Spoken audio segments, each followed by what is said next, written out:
இயேசு உங்களை நேசிக்கிறார். வசனம் சொல்லுது, பிரசங்கி 8:6, எல்லா காரியத்திற்கும் காலமும் நியாயமும் உண்டு. விசுவாசிக்கிறீங்களா? நம்ம தாயின் கருவில் உருவாகும் முன்னே நம்மளை தெரிந்து கொண்டவர் தான் நம் தேவன். நம்மளுடைய காலங்கள் கர்த்தருடைய கரத்தில் இருக்கிறது.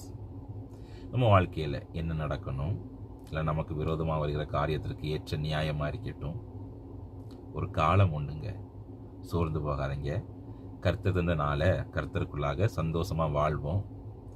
நம்ம எந்த நாளில் என்னத்தை சுதந்திரிக்கணும், இல்லைனா சத்துரு நமக்கு விரோதமாக கொண்டு வருகிற காரியத்திற்கு ஒரு நியாயத்தையும் கர்த்தர் வச்சிருக்கிறார். அதனால் யாரும் நம்மளை வீழ்த்தி தள்ளவும் முடியாது, இல்லைனா யாரும் நம்மளுடைய வெற்றியை தடுக்கவும் முடியாது.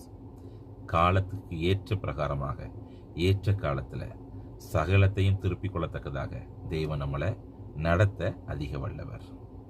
கர்த்தர் தானே உங்களுடைய வாழ்க்கையில் அப்படிப்பட்ட பெரிய காரியங்களை செய்வாராக. அமேன்.